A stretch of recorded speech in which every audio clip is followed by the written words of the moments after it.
partner is asking about commitment and when you give your word to something, because I've made a commitment that I no longer feel I can keep. Yes. So his side is much more like you made a commitment, you gave your word to me and to God in front of all these people. Yeah. And he wants to know, because I'm here spending time with you, Mooji, he wants to know, how do you feel about commitment and word? Because he knows how I feel about it. This question's been coming really strong. I need to know what you would say about this. Okay. I think it's an important thing to address because many people have this. I think the human being is very inconsistent because when a vow seems to suit their self-interest, they're very much, but you said, and you must keep your word. But if we look through each person's life, we're not keeping our word, and you cannot keep it. It's best not to get into too much situations where, you must keep your word, meaning that you're making a lot of promises, you're saying a lot of things, as though you are the one who determine the flow or the stream of existence. We cannot do this. Having said that, then does it mean then a person's word should mean nothing at all? Not at all like that. As much as possible, if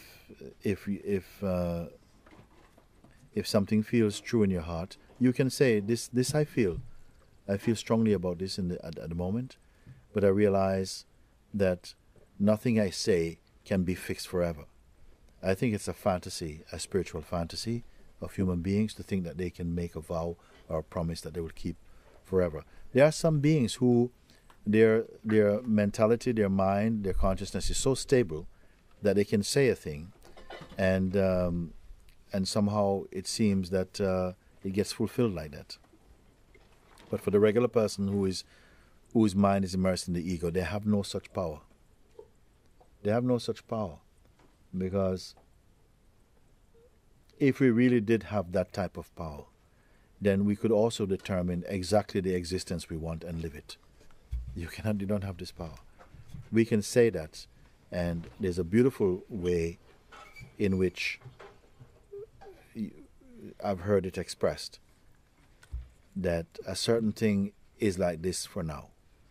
Because you cannot guarantee. It sounds wonderful to some part of us that likes to feel that we can live in someone else's promise, or you can live with someone else's guarantee. At most, it can be a declaration of the love that you feel now. Not that love needs to be fickle and always changing. I love you, then I don't love you. I love you, I don't love you. It's not like that, because I don't think that this is the way true love really is. But when we say, I promise to love you forever, and I promise that I'll always be with you, it's a beautiful sort of sentiment in a way. But who can keep it, actually? Because I've seen that sometimes in life there comes a time when two people are just not flowing. The energy is not flowing, and it's not that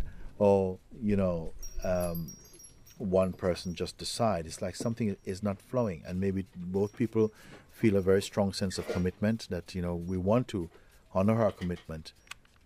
But quite often, when you get to a certain point, if you're not in affinity with each other, if you're not resonating with each other, you don't feel that you should use your vow as a way of staying together. It more feels like it's a pressure, that something has changed, the orientation of the heart has changed or something.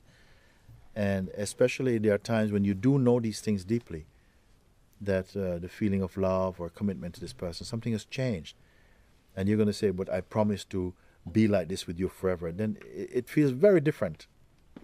Then why are you doing that then? It's like your word is more important than your heart. And we say many things, and it's not like that. I think the people who get married and they make a kind of vow, I feel sometimes it's very moving to feel that we reach a certain place in our life where at a point you feel to dedicate your existence to being with someone else. It's a beautiful sentiment, it's a beautiful feeling. And many people have successful marriages. But there are many people who they don't. They don't have the spiritual maturity to be in a relationship forever. Either they don't have the spiritual maturity, or that your partner and yourself not that compatible. whichever way it is, and you're not able to sustain a promise of that magnitude. I mean, if someone says, you know, if I give my word, I keep it, I would like to see such a person. As much as possible, we do keep our word. It must mean something. If I say, as we become more spiritually secure inside the heart, your words do have a stronger import. They have a stronger power. For myself also, I feel I have a love for you that doesn't change. It doesn't diminish. It's not dependent on whether you're nice or not nice. Sometimes I have to keep away from you, but my love is never separated. But I know that people have been in relationship with me in the terms of like their spiritual connection, it seems, and whose love has turned to acid hate for things that is just how the workings of their mind. What can they promise me? I don't take a promise from another human being. But I know that the love that arises from the state that I am is true. And it doesn't fluctuate, because it's not a contract. It's not a kind of an exchange even. It is just there. It's unavoidable. So I don't fall out of love with people in the spiritual sense. I don't do it.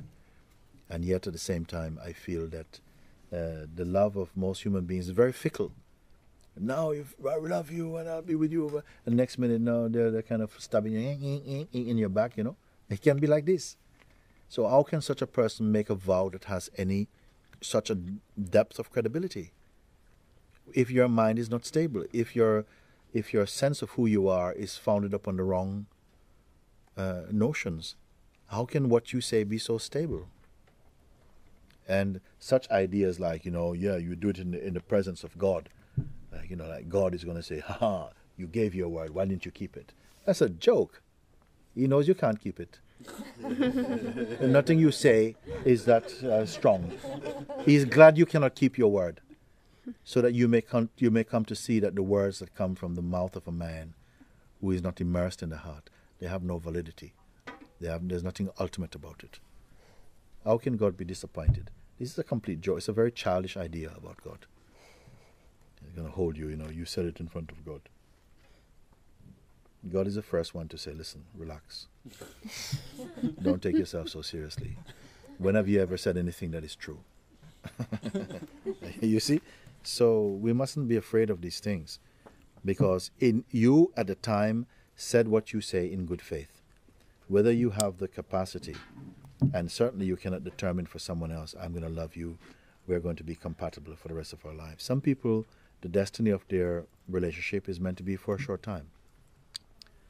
Whatever you're meant to learn or to experience through that encounter, maybe it's for a certain duration and you go. There are some beings who are going to be with you for the rest of your earthly life. You walk together shoulder to shoulder. There are some people with whom you're going to have a deep connection in the heart for all your lives, as far as the energy portrays a life is concerned. And sometimes you cannot tell why. You push each other away, you push each other off a bridge, but you can't separate. Something is just there all the time. It just has this beautiful love, this consistency. And another one, they have a 5-star wedding, 100,000 people, 15,000 pound cake, and they can't stay. In 1 month they're separating. So who can say these things? So my feeling is as well, some of you, maybe your destiny is to be in my physical company for the rest of whatever. And others maybe not in a physical, maybe more your connection in the heart is stay strong, and distance makes physical distance has no real meaning for you. And others will move on and go a different path, travel a different road, do different things. I don't know about these things. It's not my business. But if the people are going to be with me, I can see you every day for the rest of my life. But you have to be fresh. Just don't be stale. Don't live just like you cannot eat yesterday's. Well, yeah, we've been eating yesterday's dinner. I shouldn't. You cannot live on last week's food. For sure, even people who have no who have no declared spiritual posture have relationships that go on for all their lives and can be happy. So there's no guarantee. But certainly there is not a set standard for relationships. Some are fleeting and have very deep potency, depth of experience, deep connection, but are short in their duration in terms of the physical nearness or something. There are so many different ways, but I really feel that we need to relax a little bit. A human being whose mind has not yet merged inside the heart, such a human being cannot be, relied upon in every case. And anyway, you should not rely upon anyone, because usually you're relying on them based upon your projection of what you want from them. We should not make this type of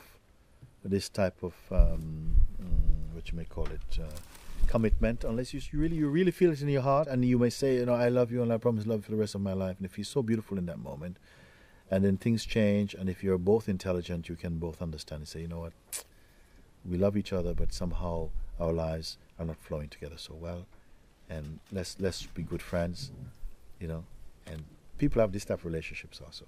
They move on, they keep in touch with their ex-partners, and it's clean, it's beautiful, because you say, we walked shoulder to shoulder for so much time. You've been my teacher, you've been my friend, you've been so many things. How can I, be walking in another direction and cut you from my heart? It's not possible. If your love is true, it cannot be like that. But there are some relationships which seem to flourish and do really beautifully, really, really well. Usually people who are very comfortable, rested in their own heart, have good ways of communicating. And I would say, above all, someone who has a good sense of self, who is not easily destabilized, who doesn't suffer from insecurity. Because that's the worst, that's the cancer of relationships. To always be insecure, always require someone to tell you, I love you and you're the most important. This is very poor. You should be strong enough to stand on your own. But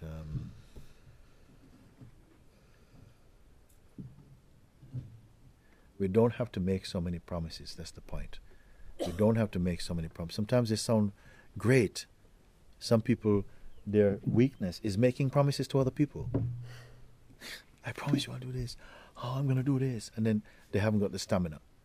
It's like you're running a marathon, but you're running like a sprinter. And you get off to a fine start, and then 50 meters up, you're leaning up against a tree or something, and everybody's passing you. Because you get a thrill out of demonstrating affection for a few minutes, but there isn't a backup to sustain it or something. All these things. But I really want to, if I can, just to say that nobody can disappoint God.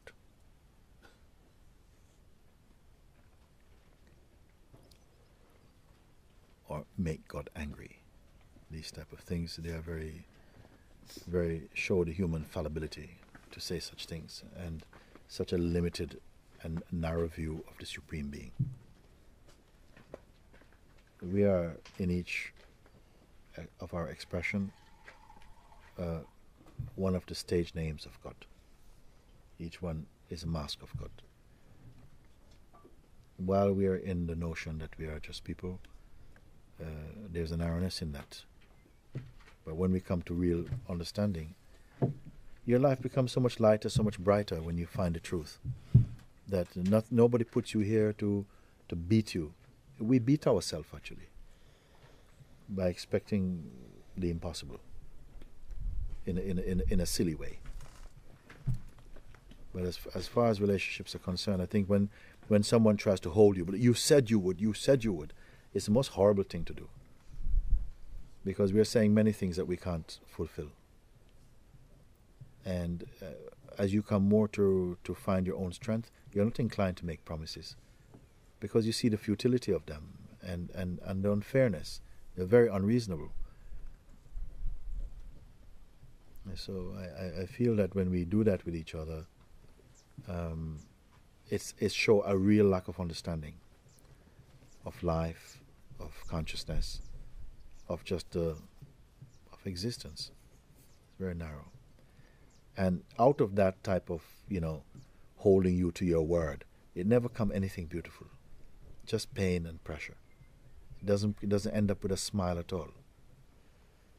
And so just let each other be free.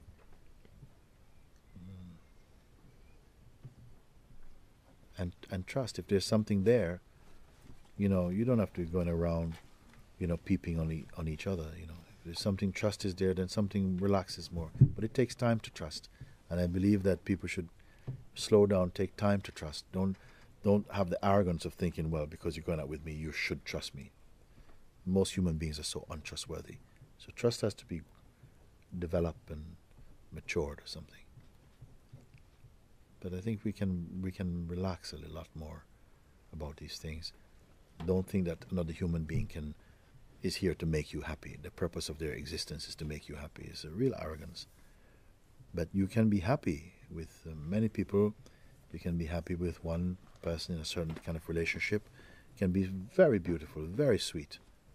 So what is peeping? Or peeping means, like snooping and looking and checking in to see if they're up to some mischief. It's all to do with insecurities and a lack of trust. And if these are the signs that are happening with us, don't hold the other person responsible. You have to really go inside yourself and say, why should I, the once upon a time you didn't know each other. How did you come to be to trespass into the being of someone so deeply, when before another time you didn't know them, So we bring these propensities with us, these tendencies, and then we point them towards other beings, make them almost responsible for the way we feel, and this is not the truth.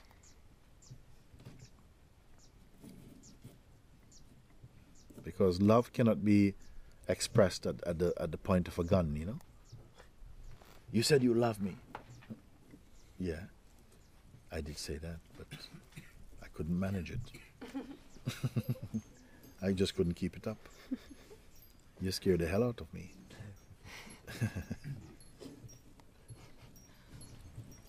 What about adultery? One of the things we promise each other often is to be faithful. What do you think about that? To be faithful, first of all, means to be faithful to your own heart. This is what faithfulness is. Be faithful to your own self, to be truthful. Not in the selfish, not in an ego-centered way, but to honor your own self. This is the capacity we have. As I said before, I'm not totally comfortable about promises. Sometimes we may make promises to each other, but there must be a lightness, an air of some playfulness in it. It cannot be taken, like a kind of contract.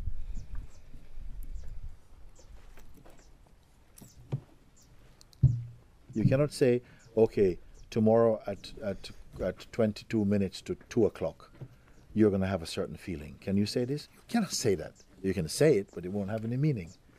You cannot say how you're going to feel tomorrow. You cannot say this thing. You can say it like jokingly, okay, in the next half an hour, do you know precisely what feelings you're going to be feeling, what thoughts you're going to be having? You have no control over it. You can say, okay, in half an hour we're going to talk about, John the Baptist or something. And, please get prepared. And people read about it and so on. And they say, okay, fine. What do you think of John the Baptist? And you're talking. But that's not really being in touch with the moment. We can live like that. But I don't feel that we need to. Fresh is the moment which is unplanned. It just arises and it's like, this is fine. There is a place and a time for planning things. But you'll come to know when those moments are. You will not do them out of habit, out of weakness. There are some people, they have this tendency to continuously put entries into their diaries. Even for the next 2 years, if there's a diary, they'll fill it up with intention. Can you fulfill them? No, it's just a habit. Or to make promise, or to make big promises to people you cannot keep.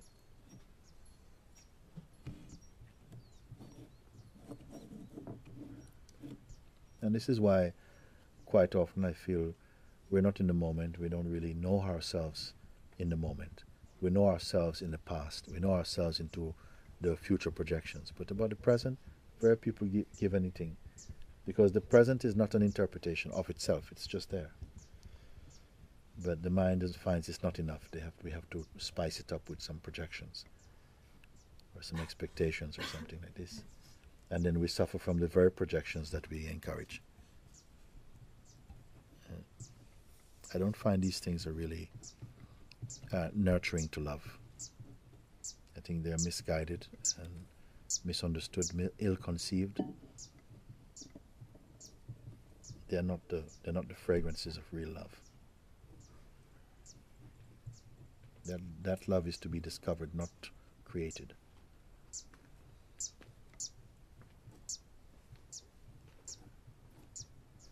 There is something in relationships that's part of the way in which consciousness enjoys its existence, its play. We see also in the scriptures, even in India, you have, these models: Krishna, Radha, Shiva, Parvati, and this. They point to something which is very pure.